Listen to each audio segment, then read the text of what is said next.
Welcome back, everyone, to the Product Pivot. This is season 3 kickoff. We've got a fantastic season ahead. We're so excited. And this episode is a bit of a special episode for y'all because we're going to get real personal, real behind the scenes on some things that we were working on, things that LinkedIn didn't get to see yet because there were some secrets we had up our sleeves for during the time. So without further ado, we're going to kick this off and get this rolling. Can't wait to release the rest of this season for you guys, and it's going to be a good one. And also, I just want to highlight my background is really throwing a fantastic element to this episode. So if you haven't checked it out, check it out right now. It is Santi's face. If you guys want to see my raw unfiltered reaction to this, drop a comment because she recorded before I jumped into this call and I that was the did. first thing I saw. So if I you want to did. see it, But she said it was on brand. it is on brand. And in the meantime, folks, I got a new light. I was about to say I'm winning because it's on brand, so I'll give myself credit for that. Yeah, I love it. Meg's killing it. She's crushing it. Appreciate you. But anyway, down to things that actually matter, even though I think that your background, your face on my background actually matters. I know that some of the critical things we want to talk about were obviously this podcast has been such a huge element of our growth. We started so long ago building this podcast together.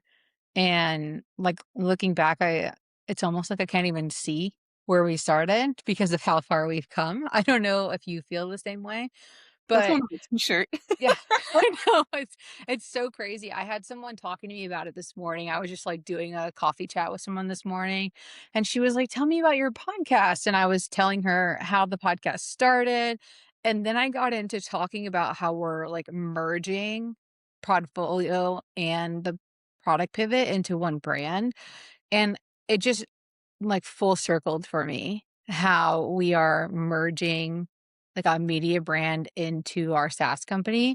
And like that, she asked me like why we had even chosen to do that and like where the decisions made to even build each brand individually and why they were coming together. And it all comes back to we just wanted to help people. And I told her that like both brands individually had the same mission of helping product managers. And that's been the core focus since day one. And I think that merging them together just makes sense because they serve the same audience and that they help people. And I think that I maybe I'm not articulating it very well, but I feel like having that conversation with her really just like set it in stone that we've always had the same mission for both products. And it's crazy to see how, like, back then we started with this little podcast and now we have this SaaS company and now these brands are merging together. And it's just like full circle moment for me. I don't know about you. Oh, 100%. And sometimes you do need to actually vocalize that, right? Even when we're in our day jobs, like when we're talking about a problem or a thing we're trying to do, sometimes you got to vocalize it. And there's been times where it's like, okay, that makes total sense. And then other times like, okay, we need to dig into more. So I think vocalizing it and you having it come full circle for you made complete sense because Yeah. it's that the act of doing that. And yeah, and honestly too, even when I look back when we started this podcast, 100% was to help people.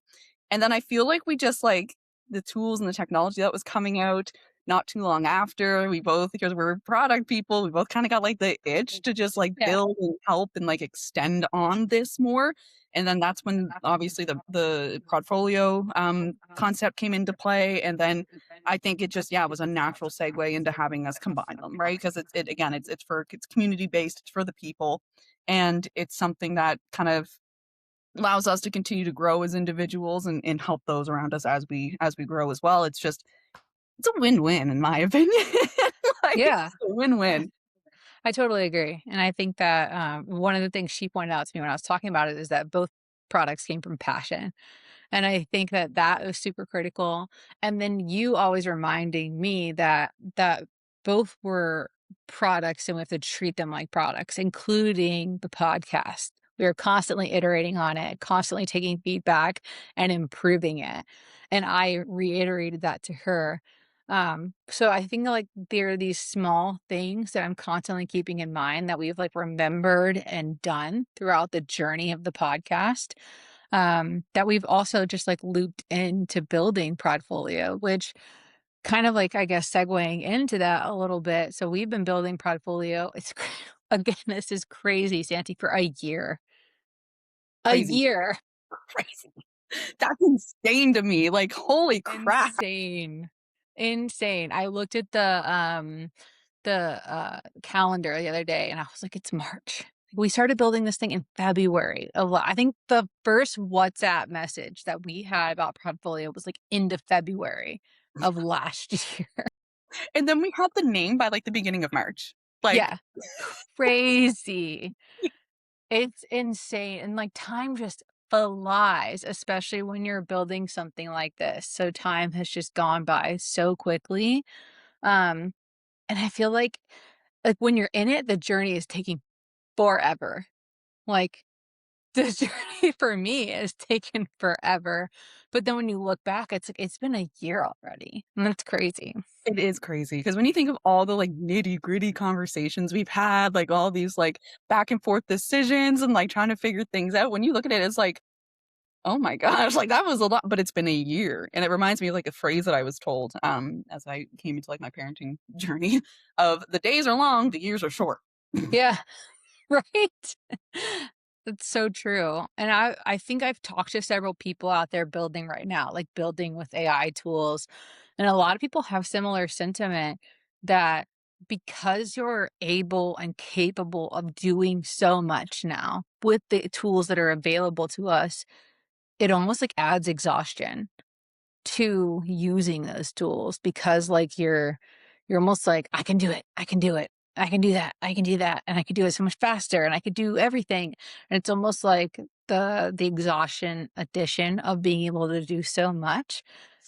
Almost wonder if there's like additional fatigue added on for that. I don't know if I feel that or if I feel empowered. I don't know about you. Like what do you think about that message or ideation out there?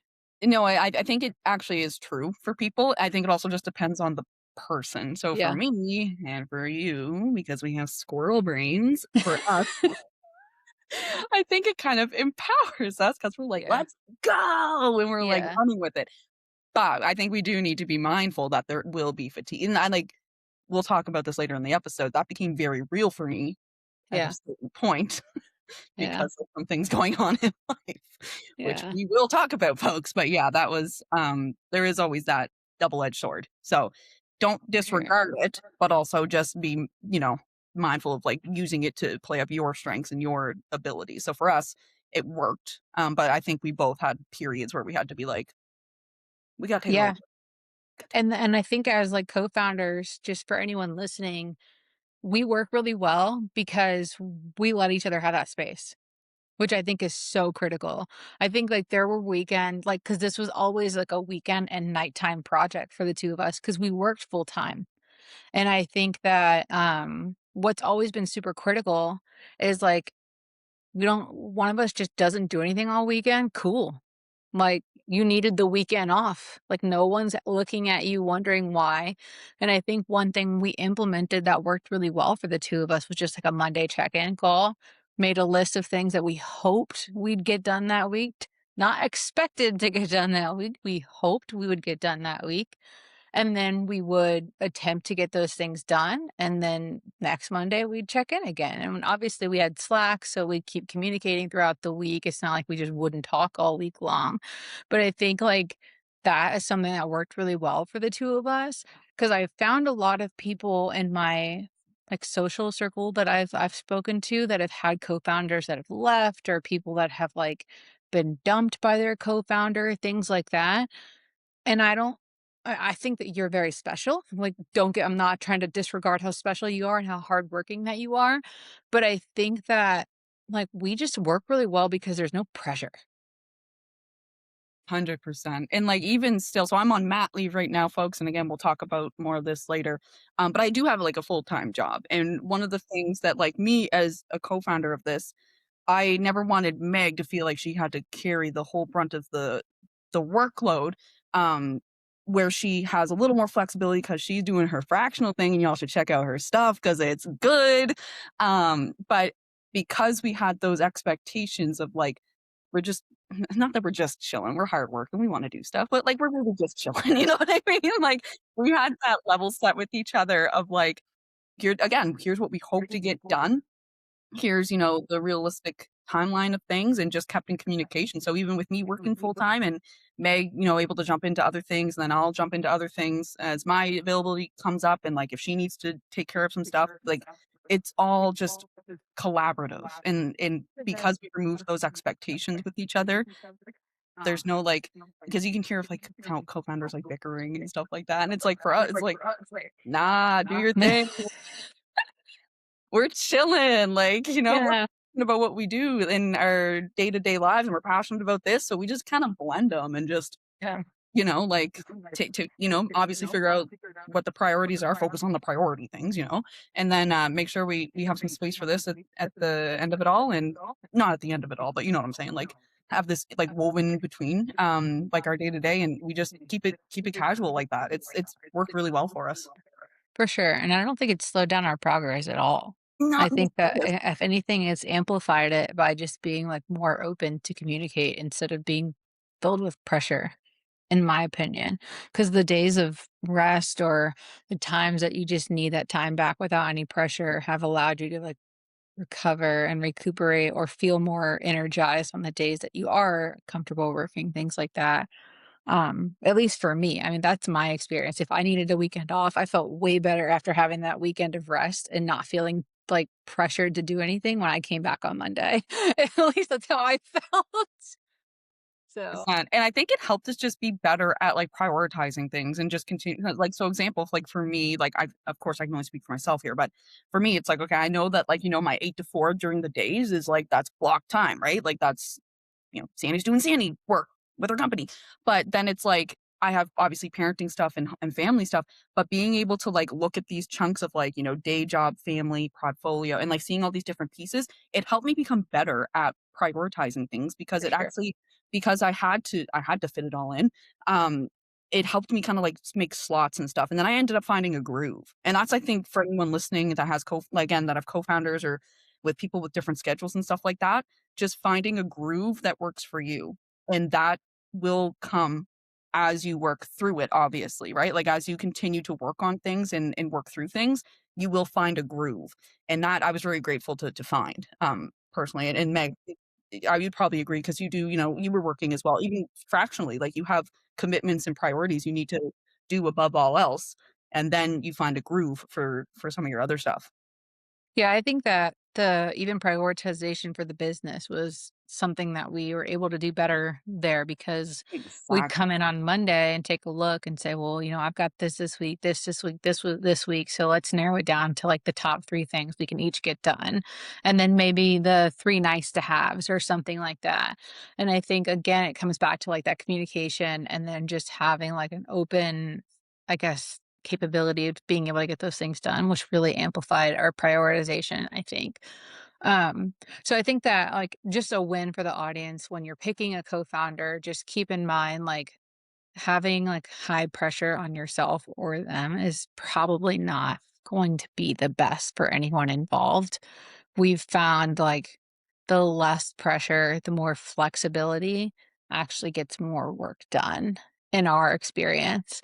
Um, and obviously having a good friendship helps, I think. There's good foundational layers there, which I think has been good versus just, seeing if it works with someone, which not everyone has the luxury of having. So sometimes you do just need to see if it works with someone. Um, I do want to dig in a little bit more to like the experience overall. So again, we talked about this was a year ago. We started building Prodfolio. And for those that don't know, we probably should have mentioned this a little earlier. Prodfolio is a portfolio platform for product managers. We chose to build it because myself, I had built a terrible version of a portfolio in And Notion, terrible. which You were working Santi with pretended like looked nice because she loves me and she didn't want to hurt my feelings. But I had built a version of a portfolio in Notion and I shared it with a hiring manager and then I got ghosted.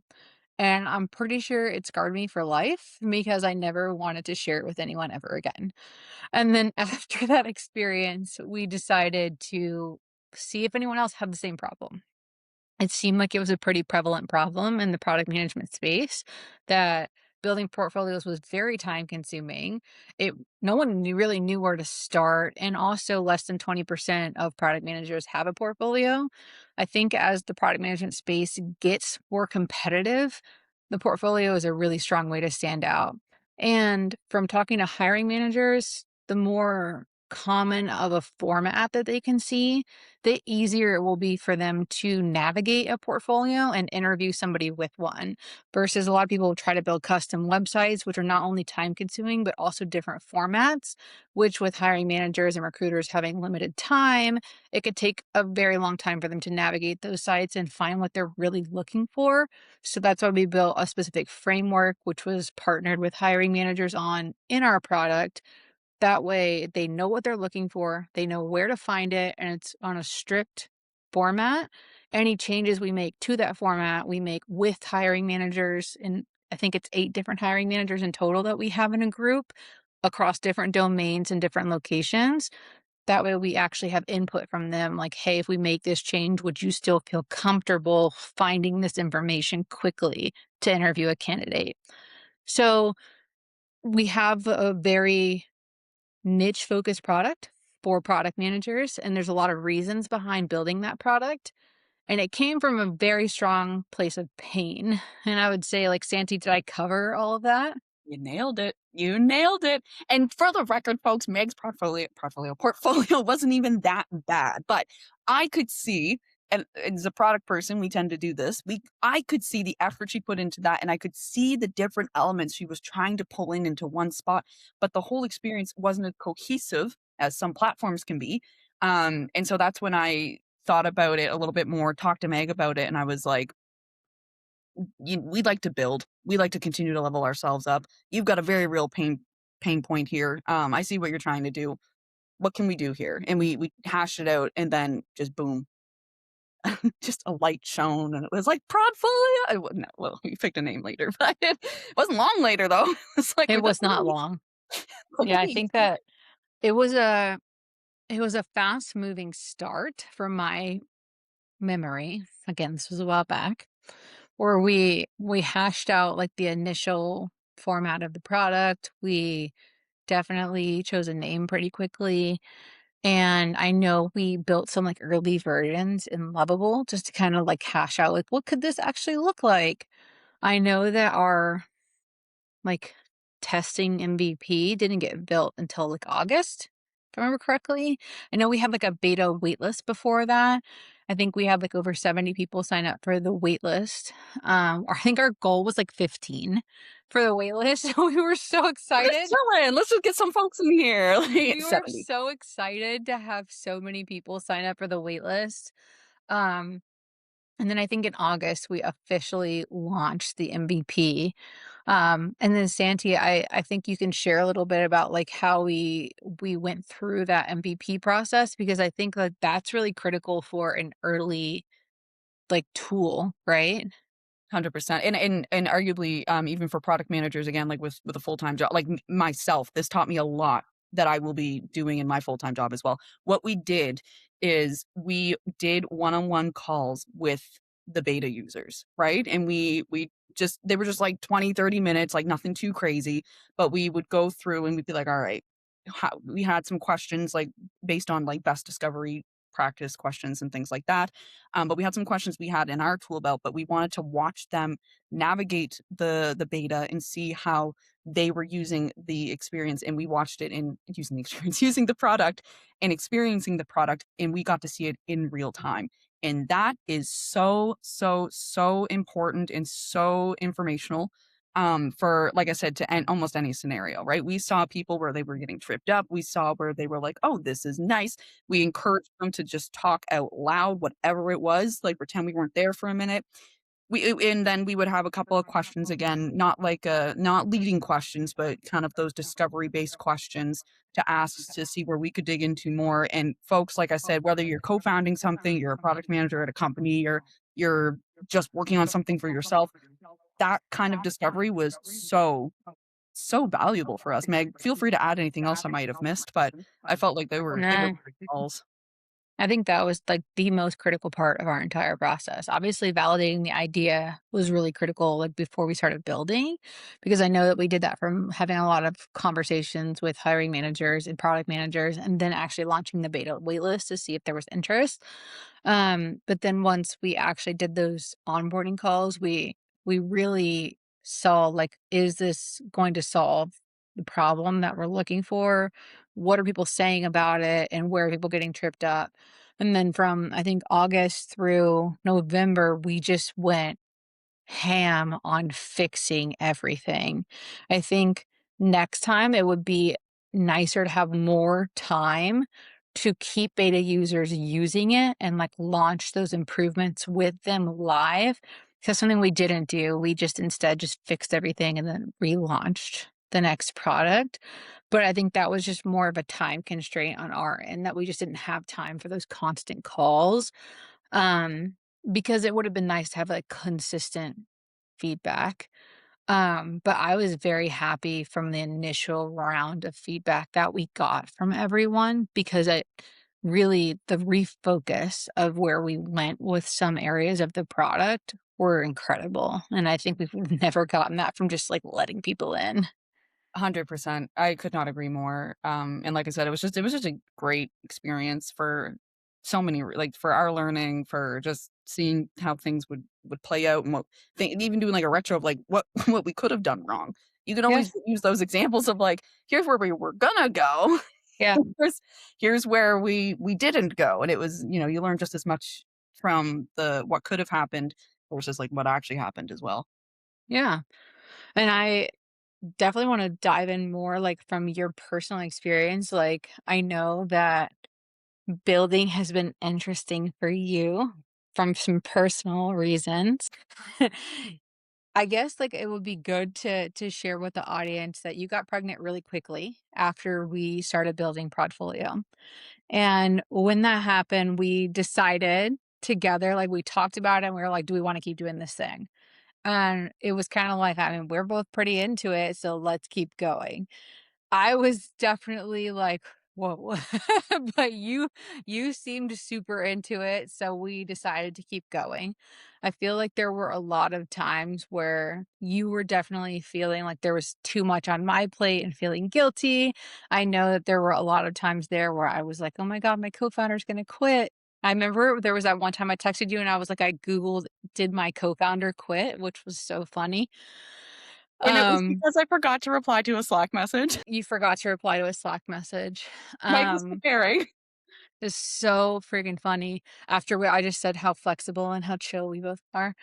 Um, so I think that there's definitely been a lot of like ups and downs, but I could never put myself in your shoes being pregnant and building. But I do remember this one time, like when we were about to launch, and I remember you being so pregnant and you were just like, let's do this, and took off on launch day. And you were like so pregnant and like about to pop, and you were just like, let's do this for like, I don't know, I think we worked like 12 hours or something on launch day. And like, it was like at the butt crack of dawn, and we were both just like, let's go. It I'm was metal. Santi, you're metal. appreciate you, I appreciate you. Yeah, I'm happy to share a little bit about that. So yeah, folks, a lot of folks didn't even know I was pregnant 'cause it was never announced anywhere. For whatever reason, I just Kylie Jennered this one. I don't know why. I just didn't feel like announcing it, I guess. I don't know. And April of 2024, what 2025? 2025, last year. My days are all mixed up right now, folks. I'm still postpartum. But we started building in February, had the name in March. I found out I was pregnant in April. It was quick. It's a quick succession. But I knew I call it my spidey senses. It's really just some product sense, I think, honestly. I knew, and the reason why I'm really happy Meg has the energy and, like, the drive that she has is because I knew we had a really unique opportunity with Prodfolio, because there was not a tool in the market that was doing exactly what we were trying to do. So that was kind of some of my reasoning for, like, we should really just do a full send on this is because there is an advantage to being first in market. I'm not saying rush everything to get it out there first and then, deliver this terrible experience, but weigh your pros and cons on these things, right? There is a bit of an advantage in some cases where if you get first to market, you kind of start honing in on that overall picture. So that was kind of like my rationale. Maybe it was pregnancy brain, maybe there was a better way to do it. I don't know. I just did a full send. Meg wanted to do a full send. We did a full send. So Yep. um but it was challenging at times. And again, I'll very open book. I'll share my personal experience here. I was diagnosed with gestational diabetes like right away. And so I had that in my last pregnancy. That's another thing too, folks. I also have a toddler. So pregnant, toddler, building Prodfolio. It's a very interesting experience. Working full time, of course. I would say full-time job, don't forget that. That's right. That's right. Full time job as well. So it was a very interesting experience. But so getting diagnosed with gestational diabetes right off hop, that took that gut punch right to the stomach because it's hard. It's hard for the folks that have had it. You understand. You're constantly having to think about food. You're constantly having to think about nourishment. You're constantly worried if you ate something that's gonna like spike sugars, if it's gonna impact baby, constantly. So that was always in the back of my brain. So that was kind of one thing. And then of course, like I said, full-time job. That's another part of the brain. Parent parenthood with a toddler and family life, that's another part. So there's a lot of moving parts going on throughout this journey. And at the end of the day, though, I still wouldn't change it because even though there was a lot going on, it comes back to the point of like, I learned to kind of prioritize differently. We learned how to find our groove together. Meg was just super supportive through all of it and of course, mentally, like having to prepare, our lives are about to change. We're about to have another baby. Like, there's so many things that were going on, but I found a lot of fulfillment in working on Prodfolio during this. And the groove that I found basically it's like a typical day would be, me wake up, I do my full time job, get off work, spend some time with family, do dinner, do routines, bedtime, all that fun stuff. And then I would actually be like the night owl. And Meg would always laugh at my sleepy voice memos. She loves them. They're the Um, best. they were pretty funny, I can't lie. But I'd find my groove kind of in the evening after, kiddos in bed and I'm just chilling. Like there's not a whole lot that I have to do like in my family life at the moment. So I'd work on things then. And that was the groove that really worked for us. And because Meg and I are 4 hours apart, it would actually be an okay time for her too, even though it's like 11 o'clock at night on my time. She's just chilling. It's evening. She's getting messages. Like she's Yeah, vibing. And that's kind of the groove that we had. But of course, like there were times where I'd be so tired. Because obviously pregnancy just hits you like a truck sometimes. And I remember there was one time I was like, Meg, I'm gonna work on this thing. And I was on my bed, I had my laptop there, I was working away, and just Jared found me, I was just conked out. I remember that. My hands like still on the laptop. Oh my god. Yeah, so and, like, that's just the very real part. There's always a human behind the things that are being built, right? And I think folks need to remember that. So that was a very real part, for for building Prodfolio is having to manage, of course, the physical state as well. And that's why it is so important and why I said earlier, like, a lot of the time we're go, go, go, but it is important not to disregard the needs of your body, your family, your life, things like that, because it's all part of it. It's all woven together. You gotta be able to focus on those things too. For sure. I don't even know, like, I feel like every time I mention the fact that you built this while you were pregnant, the person's like, "Oh my god," like, hero status. I'm like, "I know." Right? Like, I feel like she doesn't even acknowledge how hard that must have been and, like, the fact that she did it and how inspired so many people would be by that story because it's incredible. And like I watched the whole thing happen and like the amount of effort and energy and time that you put into it is just incredible. And I do believe just from talking to you that you got a lot of fulfillment out of it. So it's good to like hear that reiterated because I do believe it's like a passion project for the both of us. But it's so funny that you mentioned like the time difference and it's like because I have, like, a similar setup as you where I would often work during the day, and I would get off of work and work on Prodfolio, and that would be kind of like my groove or weekends, depending on, like, how the vibe went.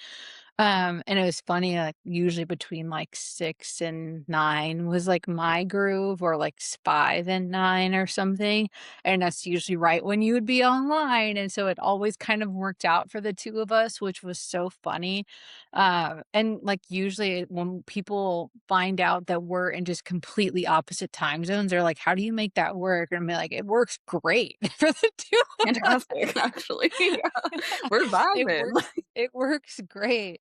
So it's funny and like the odd times that I'm up super early in the morning, you're already up. So it's just it's always been pretty fine on the time zone range, which is funny. 100%, 100%. And it's yeah, again, it just we found a groove and it worked. And we Yeah. took the pressure off ourselves. We knew what we had to do in our day-to-day lives, and we again kept that this passion project was like that's what I think helped make this so successful though, is that passion. That key word Yeah. there is the passion for it. That was like my it's like a like I don't want to say hobby lightly because it's a lot of work. But Yeah. when I think of things that I'd like to do, like like when you get asked the question, "What do you like to do outside of work?" It's like I genuinely like to do this stuff. I genuinely, Same. like I like to build, I like to explore, I like to tinker, I like to learn. I genuinely enjoy it. Yes, I also enjoy, you know, playing games with my kids and like doing things Of like that. course. But for me and my brain, I genuinely like doing this stuff. I think it's great. It For makes me a sure. better person overall. Yeah, I mean, I completely agree, and I don't think there's anything wrong with that either. I think it's okay to like building things and being on the computer sometimes and stuff. So I think maybe sometimes it's just like a good thing, a good outlet, right? And like we talked about earlier, our projects are passion projects that help people. So I think that that's also a really critical component. Um, is there anything that you think if you had done differently could help someone like in the future if they were trying to build a product or manage a side project while pregnant and also working full time? Yeah, this is a very niche scenario, folks. I understand, but I I think don't know if it's super niche, actually, you know what though? You're right. honestly. No, you're right. Actually, it's probably not even that niche. It's probably just like my brain was like just kind of bypassed it. Yeah, I feel like a lot of women probably are doing that. They just don't talk about it. That's a good And point. You're right. I feel like the reason they don't talk about it is because they're worried about either being judged or there being some sort of stigma there, or Alright. maybe even just like the stipulation of like my company already knows I'm pregnant and they're already worried that I'm not going to work that hard. So why would I also talk about my side project or anything like that? You never really know. And that's why I think your story is so important and something that you should talk about because I think that people need to understand that you're not going to give less because you're sharing that energy that you do have with something you're excited about. It's just, skills that you do have or have experiences that you do have could be helpful for someone else. 100%. Actually, you know what? That's fantastic. So, because my advice that the first thing that came to my mind was like keep your self pressure levels in check.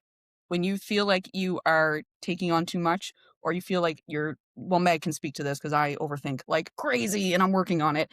Um, Peel it back and be like, why am I thinking this? Is there actually something that needs to be addressed here? Or is it just my brain overthinking? Keep that in check. That can become really hard mentally. And that took a toll on me because I'm already crazy hormonal at this point. And that just did not help.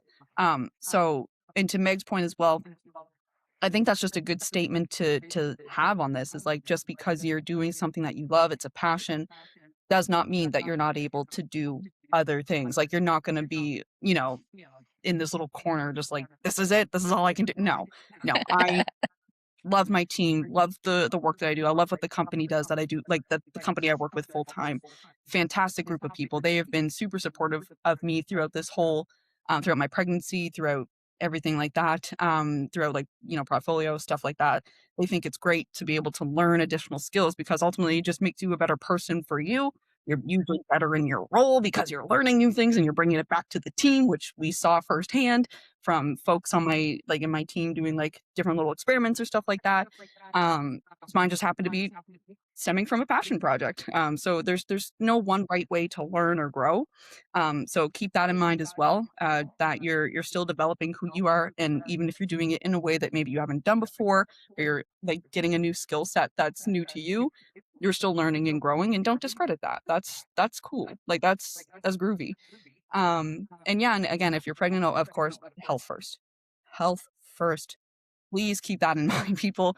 My pregnancy unfortunately did get a little more complicated at one point, and Meg and I had to play the game of is Santi going to deliver a baby this week? The day after we launched Prodfolio, we found out my little one was measuring really small, like a couple weeks behind, which doesn't sound like a big deal for folks that don't know, but that can be a big deal. So, praise God, she was all good. But at the time, the day after, they were like, we got to watch you weekly. I was in weekly getting monitored, and they were like, we're hoping to get you to 37 weeks, and then she's got to go.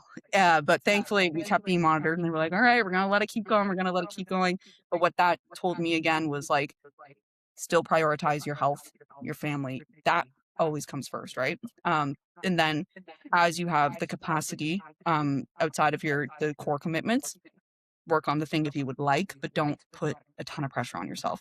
And I just want to shout out to Meg because Meg was phenomenal through this whole process. I remember trying to like record a voice memo to tell her what was going on. I'm trying not to cry because I'm like, I don't know what's going on. Like, usually with gestational diabetes, they're too big and she's too small.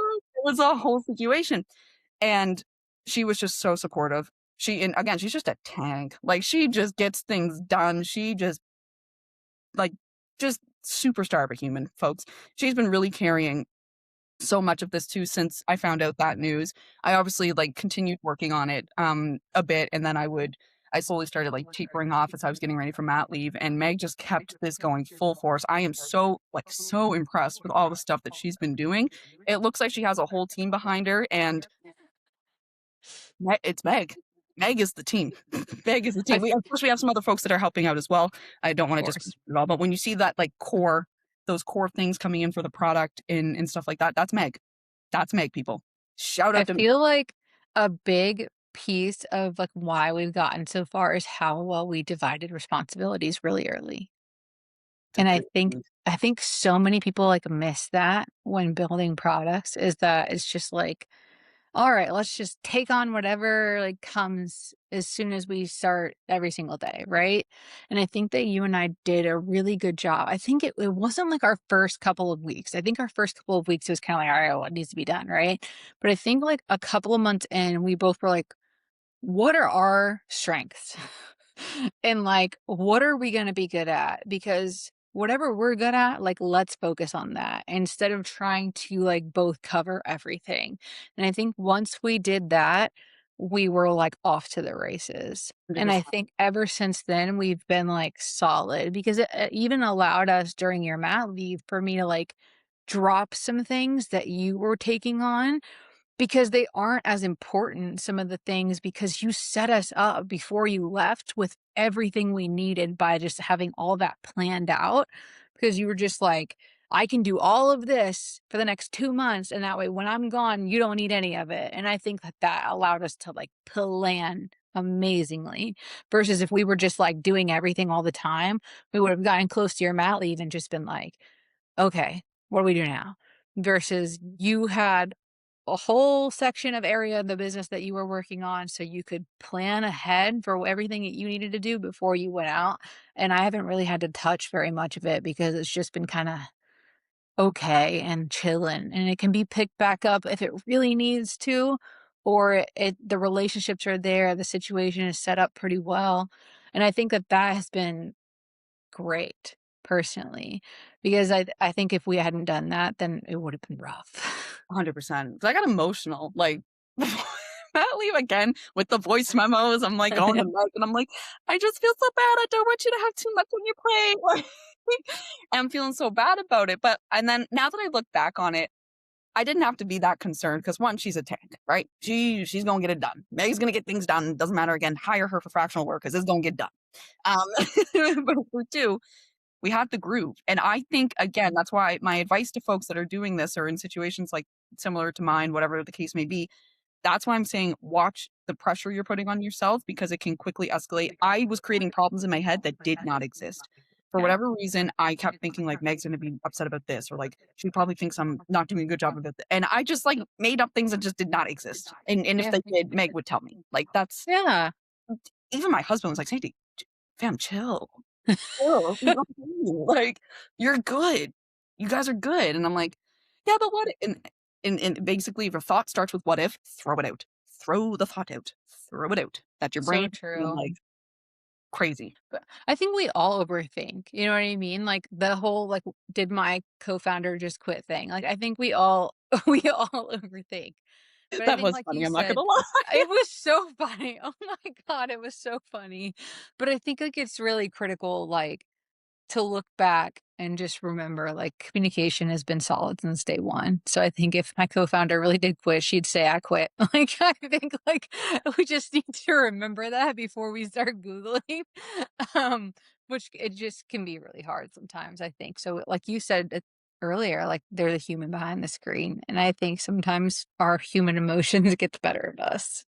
Absolutely, absolutely. So, And Meg, if you're cool with it, I wanna kinda interject with a little question here because, folks listening to this, they might think like, "This is an unconventional setup." You got 2 people that are opposite ends of North America, got very different things going on in their personal lives. One of them works full time, one of them's fractional. This doesn't sound like a very conventional co-founder setup.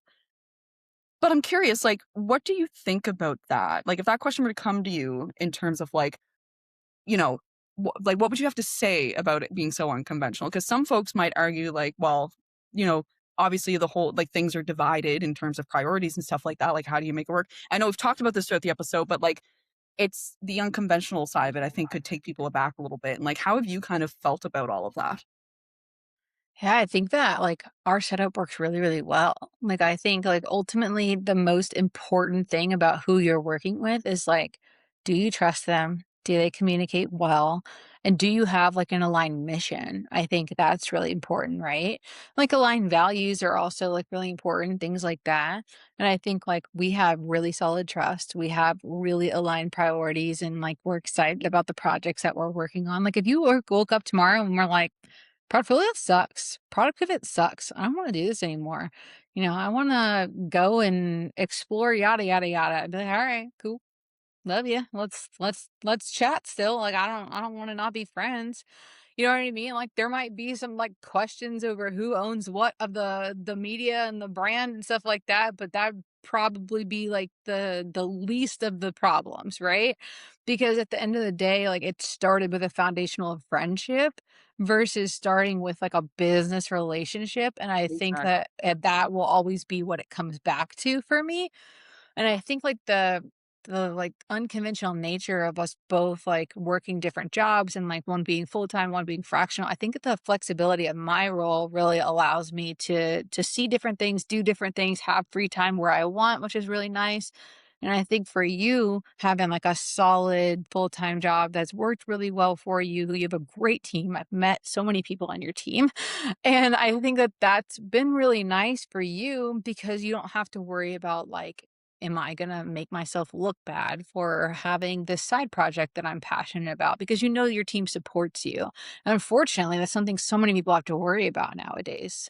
So I think unconventional wise, I think that it just really depends on who you talk to and whether or not you vibe really well. And I think that we vibe really real well. I don't know if that answers your question, but 100%. 'Cause I what I was trying to allude to as well, and again, mom brain, my questions aren't coming out how they probably could be, but I was trying to allude to is how the unconventional aspect of this actually works and, like, the yeah, benefit of having this unconventional because I'm wondering if there's other folks in the community that are like, "Yeah, like, I wanna do this, but it's not gonna be an unconventional it's gonna be an unconventional yeah, setup, so, like, should I even bother?" Yes. yeah, Give it a try, see what happens.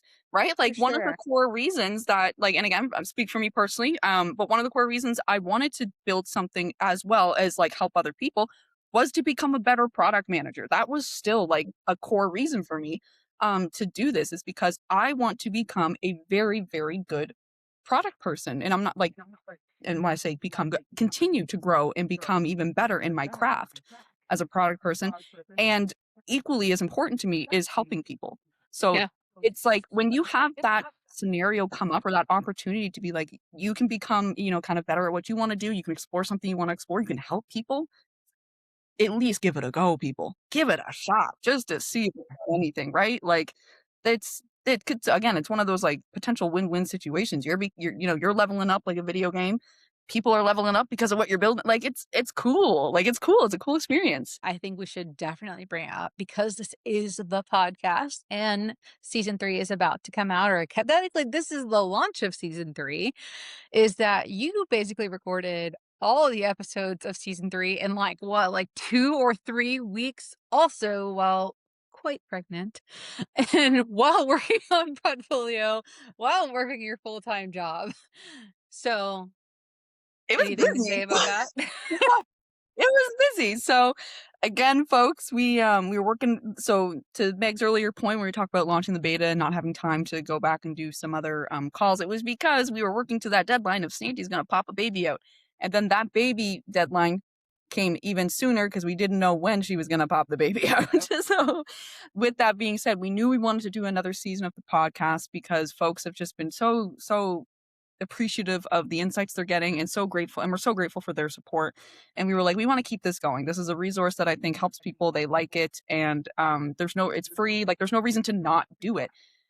Just we needed to do it in a very Yeah. specific time. So again, that added complexity, added some scope, if you will, Yeah. to the mix. But ultimately, though, I was kind of glad we did it that way because it showed us, again, a new way of doing something that we had not done in the past. And so, no better way to learn than to do it. So, I really actually enjoyed it. It was a lot of information that we got, really quickly. But again, it set us up for the long run. And I always tie this back to like everything, as Meg said, I tie everything back to like a product mindset. It's guilty as charged, I suppose. But in my brain, it was like it reminded me of situations where, like, when you're working on something, you're building something, maybe it's with your full-time job and you're building a feature, you're doing something on the side. There is an element of, sometimes taking time to do things might be really busy for a little bit, but if it sets you up for the long run, whether it's architecturally, like user friendly, whatever, what have you, it can have some really big payoffs. And I think for us, and I'll let Meg speak to this as well, but for us, it had a huge payoff because we had the seasons recorded and didn't need to worry about it when I went off. Because as much as Meg can pick up things, the podcast is the two of us. So it's like she can't beat me and her at the same time. That was like one of those things that we had to get done before you left, or it just wasn't getting released until summer. And 100%. that was one of those things that we for sure wanted to at least get out in the spring. Cause like our flow so far with the podcast has been like spring and fall. And then we for sure wanted another season in the spring. We're not sure if that will be continuously going to be the flow, or whether or not we'll kind of like break that wall sometime this year. But we for sure wanted a spring season because we didn't want people to have to wait. And so it was like a requirement because I can have Santi as a background, but I can't pretend to be Santi and I don't have Santi's knowledge. So it was critical that we at least record. And I agree with you. It was fun recording them so quickly because it was like every other day or something. I was like, oh my God, we've got Steve today. We've got Aaron today. And we're meeting with, was it Riette? We had Riette last season as well. We had On. so many great people that we were recording with that are coming out this season, that it was just an incredible couple of weeks. And although I remember we were supposed to do a part 2 with Steve, and I know we didn't get to that one, but everyone else I think that we got to. So we got to almost everybody other than our part 2 with Steve, which was incredible. And so I'm already looking forward to recording with more people. I feel like I kind of have like the itch now that we're in here together right now. But I feel like every time we record, it's just so much fun.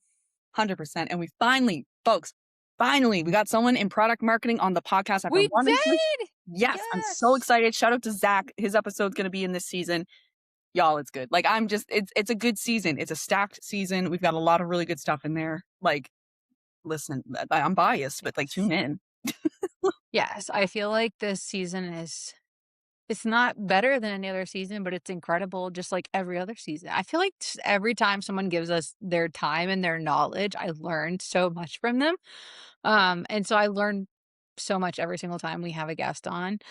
And I feel like the episode that we had, I believe it was with Heidi about resumes, was just like bam, bam, bam, bam, knowledge wise. So we're gonna release that one first because I know there's a lot of job seekers out there in the product space. So really looking forward to release that quick for the audience, which I think will be technically the week after this episode comes out, to share as much knowledge for people job searching in the product space as possible, as quickly as possible. But I remember hers was just like quick and heavy hitting the whole time, just full of knowledge. I believe I took that transcript at one point and was like, what are the key takeaways from this episode? And it had like a list that was like this long, and it was so good. 100%, 100%. Like, it was fantastic. Like, there's yeah, so many gems in that episode and in the other ones. Like, I'm excited because Me too. again, it's that element of, like, we're learning, we're growing because of the work that we're doing in this, but it's helping other people learn and grow as well. It's just a beautiful thing. I'm very glad that we have this podcast. Just and again, just because we have Prodfolio doesn't mean, like, you have to, like, not do a podcast. Like, you can make multiple things work. Folks, it's just about divvying up your time in a way that makes sense for you Yeah.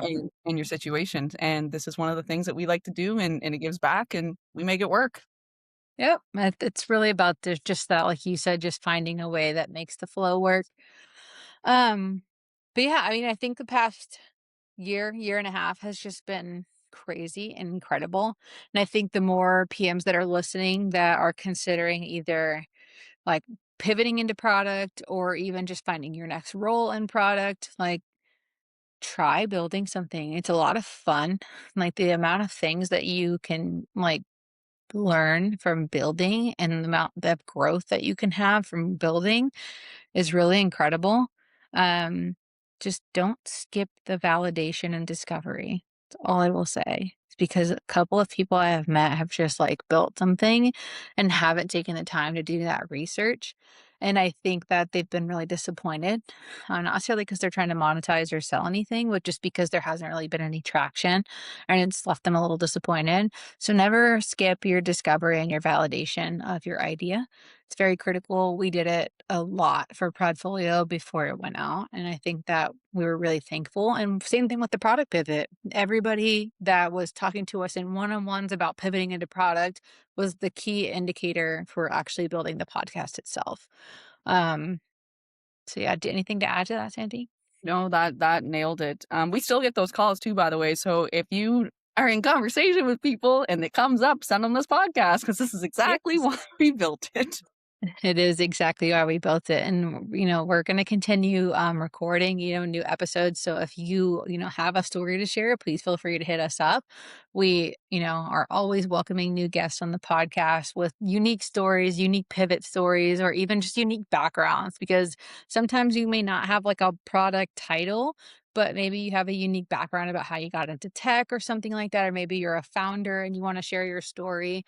We don't have a very rigid goal for this podcast. We really just want to inspire people who want to get into the product space. And that's not always with super rigid titles. So we understand.